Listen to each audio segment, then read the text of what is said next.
This is iFIBER 1 News. Here are today's top stories. Moses Lake's 22nd Annual Egg Appreciation Parade and Street Party returns to downtown on December 2nd.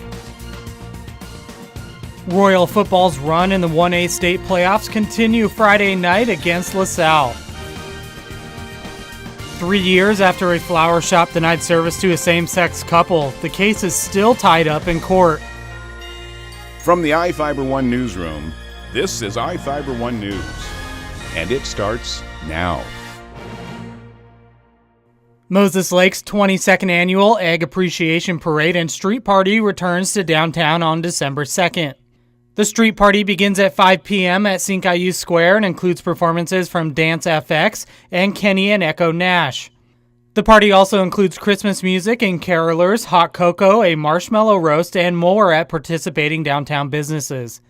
The lighted parade starts at 7 p.m. and will make its way down West 3rd Avenue. The parade features farm equipment, fire trucks, floats, and horses decked out with Christmas lights and decorations. The annual parade pays tribute to Moses Lake's agricultural heritage. The Moses Lake Business Association is still accepting parade entries and sponsorships for the event until November 25th. For more information, call 509-764-1745. This is Joe Utter for iFIBER 1 News. Royal football's run in the 1A state playoffs continue Friday night against LaSalle. Kickoff is set for 7 p.m. at David Nielsen Memorial Field in Royal City. The defending 1A state champions are coming off a 27-6 win last week against Colville to open the state playoffs. Quarterback Caden Jenks threw for 254 yards with a pair of 44-yard touchdown passes in the first half and 2 rushing touchdowns in the second half. The Knights have won 23 games in a row coming into Friday's matchup, their last loss coming against Colville in the 2014 state quarterfinals. LaSalle sits at 10-1 on the season and finished second in the South Central Athletic Conference West Division, their lone loss coming against Zilla 22-21, a team Royal beat in September 40-7. Royal is looking to win back-to-back state championships for the first time in 11 years. This is Joe Utter for iFIBER 1 Sports. This is a big principle of free speech here. Alliance Defending Freedom, a conservative Christian nonprofit organization, is standing behind Baronel Stutzman.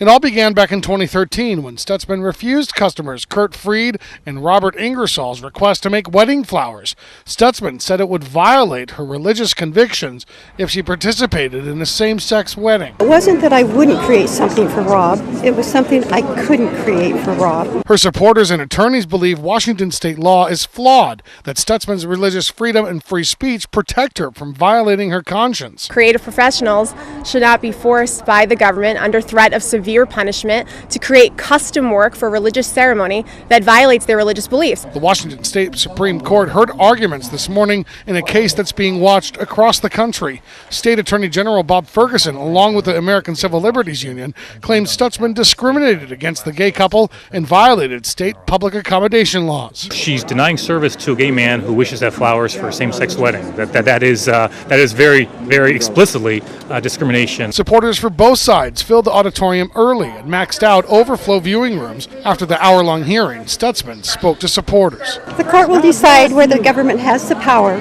to separate my creativity from my faith. By demanding that I create something to celebrate, something that is totally against my conscience.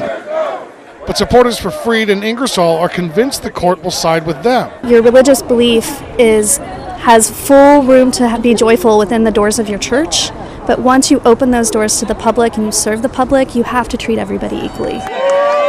Stutzman's attorneys appealed the case at the Supreme Court after a lower court ruled she has to pay state penalties and attorney's fees. Her lawyers worry a loss could financially cripple her. Stands to lose everything she owns, not just her business, but her home, her retirement, her life savings. In Bellevue, Steve Kiggins, Q13 News. Upper 50s to start the week. Hi, Jeff Slakey from the iFIBER 1 Weather Center taking a look at the basin's forecast.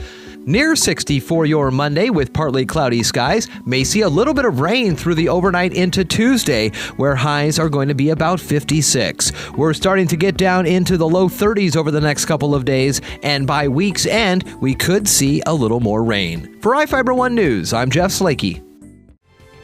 This is iFIBER 1 News. For more information on these stories and other news, visit us online at iFiber1.com or check us out on Facebook.